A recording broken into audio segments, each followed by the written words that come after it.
You've got an old plane and a blunt chisel, and now you want to get them back into shape. To do this, we still need a whetstone, a small beam, and a hammer. If you enjoy working with old tools as much as I do, then today I'll show you how you can build a grinding station with these few parts. All of these parts are old and used and not in the best condition, and that's exactly why we need the grinding station. It doesn't matter if your stone isn't completely flat. We begin by roughly sharpening the chisel. To do this, simply place the whetstone on the beam. The friction between the whetstone and the beam should be sufficient to prevent the whetstone from slipping. Since I have an oil stone, I put a little oil on my whetstone. Is it better to use too little than too much? You can always add more later. I usually start with an unsharpened chisel on the back, which is called the mirror side. Just grind a few strokes on the back and then we'll see what has happened. Turn it over and grind a little on the front, keeping the chisel slightly too flat rather than too steep. After a few grinding strokes, we'll look at where we've ground.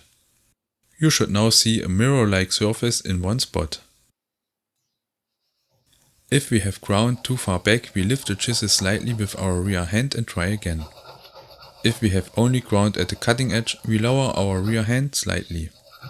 You don't have to do this as quickly as I do at the beginning. I use whatever oil I have on hand. It's VW40 motor oil. If you have a water stone, you should soak the whetstone in water for 10 minutes beforehand. The whetstone must be completely submerged in water.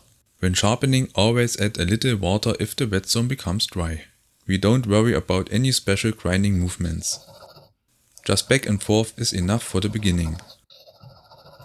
If you can manage to move sideways a little bit, that's perfect for the beginning. Have something handy to wipe with, so you can see exactly how good your edge has become. If you can't get a right angle on the cutting edge, it doesn't matter, as long as we get the cutting edge somewhat sharp. I have no idea what kind of whetstone I have here. I don't know how hard it is or what grit it has. But since it has already been used, I assume it will work. However, we know from the dark discoloration of the oil that we are getting closer to our goal. I always check the sharpness with my finger. More on that in the next video. Here you can see that my first result is anything but good. The chisel is only sharp in the middle and the mirror side is not flat, but has a bent ground into it. The mirror side are anything but a mirror. There are also grinding marks from the previous owner that have been eaten into the mirror side. Always make sure there is enough oil in the area where we grinding, by wiping oil onto the grinding surface with the chisel. We will leave it in this condition and carry out all further work. You will see that this is still possible to work with it. The most precise line is always a cut. Instead of a knife, we can use the cutting edge of our chisel. Now we start to chisel out a small recess along the line. At the end we start to cut through the wood fibers with vertical strokes, similar to here, and then work out a small wedge.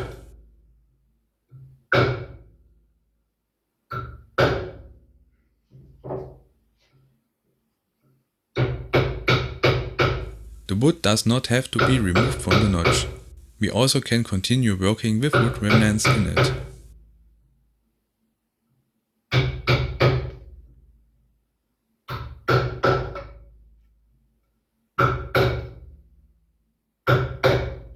We place the chisel with the mirror side facing upwards at a steep angle and after a few strokes, lower the handle to drive the cutting edge horizontally through the wood.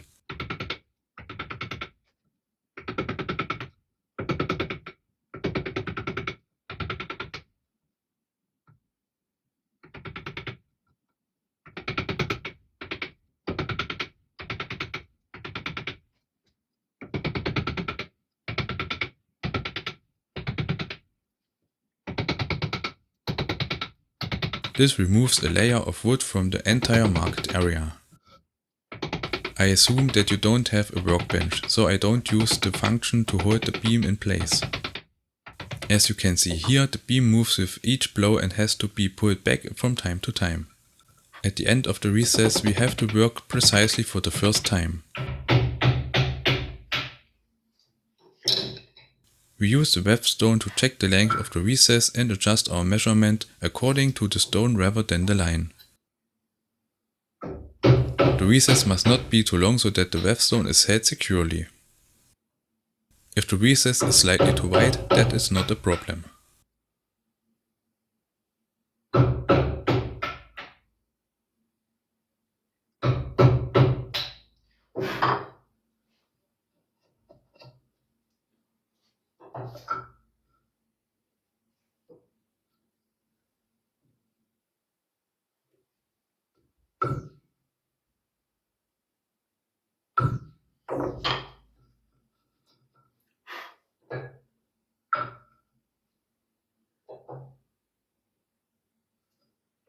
Now we bring the recess to its final depth.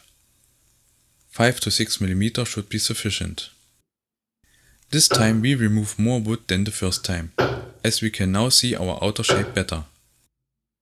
We start again by chiseling out a wedge at the beginning of the hole. If we hold the chisel the wrong way around, it still works to remove this wedge. But this is much more difficult than if we hold the chisel in its normal position with the mirror side facing upwards. And now the fun begins. Work out the recess nicely and don't worry too much about anything. We just have to make sure that the depth is reasonably even. But we don't have to be too precise. More on that in a moment.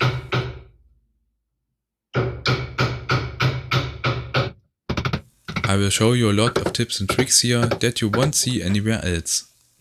I'm showing them to you because it's realistic, when you have no choice but to work with what you have. This often means you have to improvise and think outside the box to solve your problems.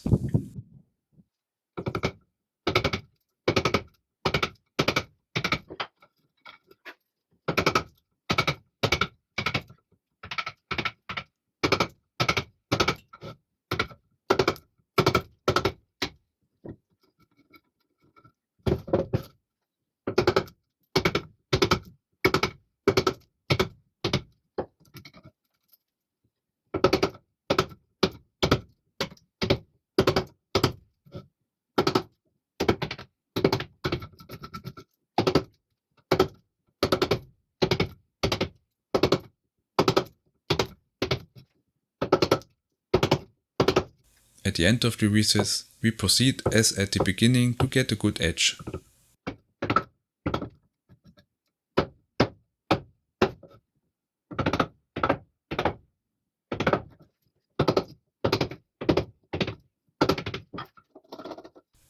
Now clean the hole a little and see if the whetstone fits inside.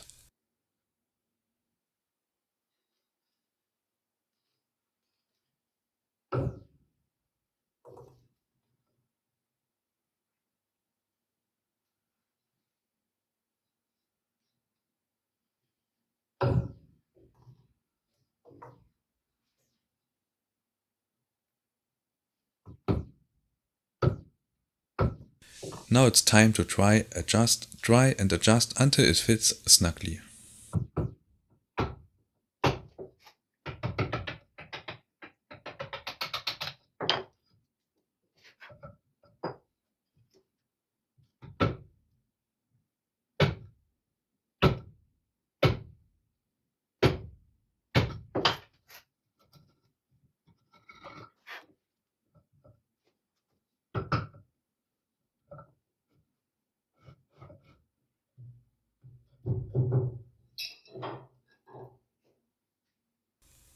Since the plane blade is wider than the chisel, we are much more likely to have the problem of the whetstone slipping.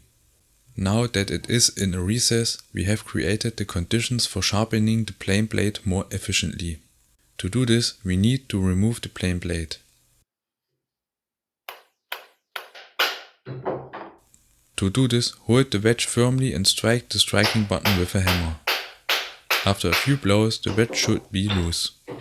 If this is not the case, it is better to strike the striking button more often than too hard. Now we can remove the plane blade. Here we have a surprise that I did not expect. The plane and the chip breaker are connected with a hex head screw. This is the first time I have seen this. Normally there's always a slotted screw here.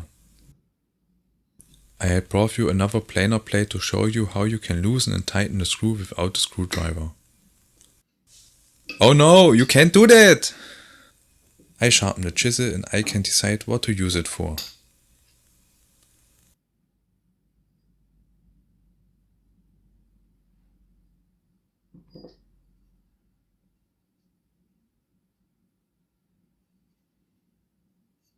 A drop of fresh oil on the stone. We start again with the mirror side and look at where the whetstone has polished the plane plate.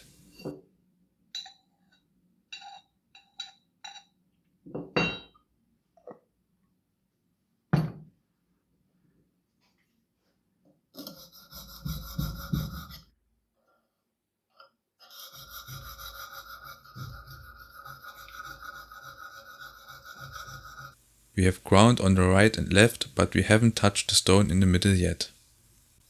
So the mirror side needs to be ground some more.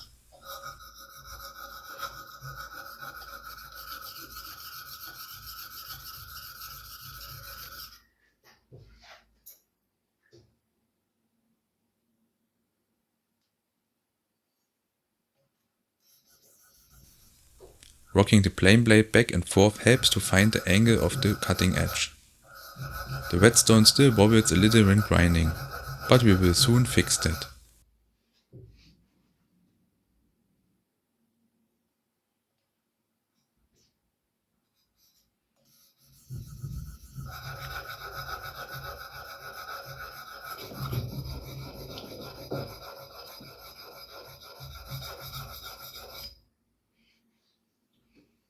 We keep checking to make sure we are holding the plane plate in the right angle and grinding at the right place, and adjust our posture accordingly.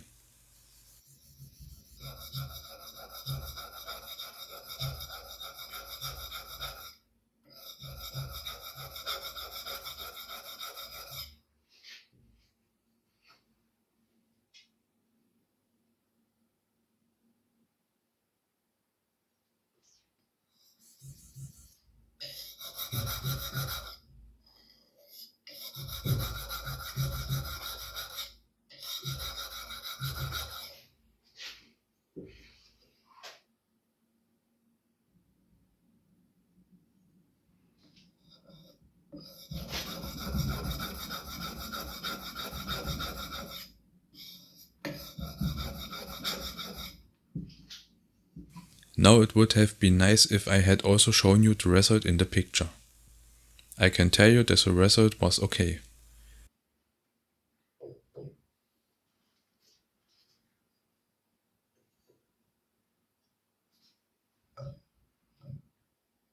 Now we are going to grind the chip breaker, so that it can rest on the mirror side of the plane blade, without any gaps. We haven't had any contact with the whetstone in the middle yet, so we'll continue grinding.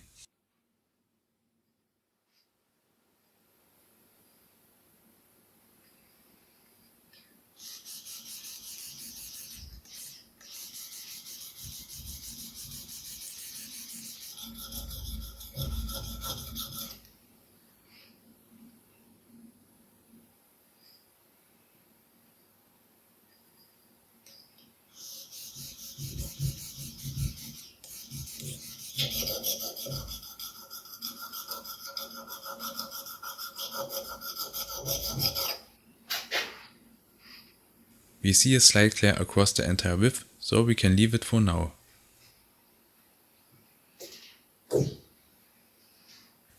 The chip breaker should be positioned as close as possible to the cutting edge of the plane blade.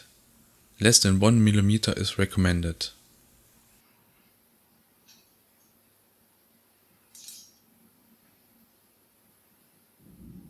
We reassemble the plane blade.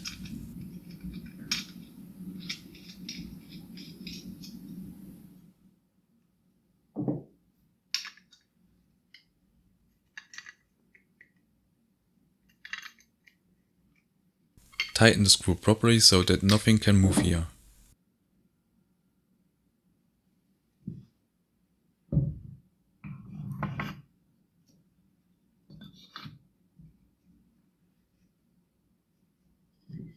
Now we come to the second. How could he?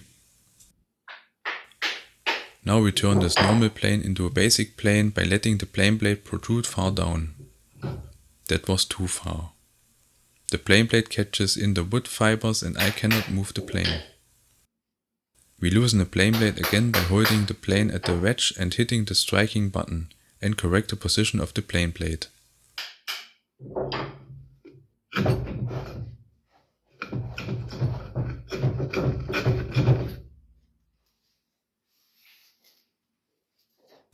As soon as we remove the first shavings, we tap the iron very carefully to lower it in very small steps.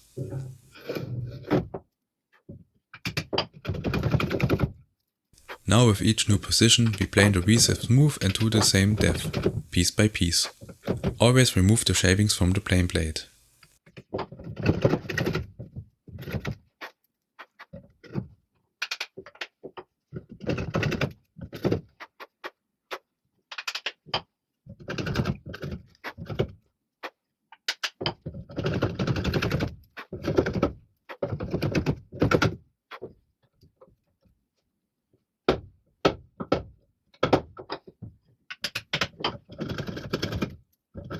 After a few adjustments, we have an almost smooth surface. Finish the ends with the chisel.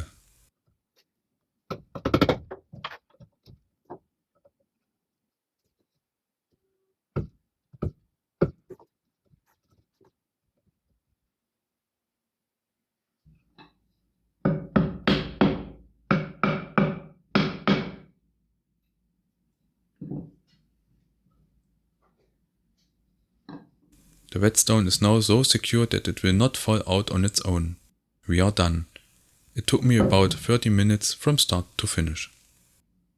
In a short time, with few resources and old tools, we helped ourselves to get started with woodworking.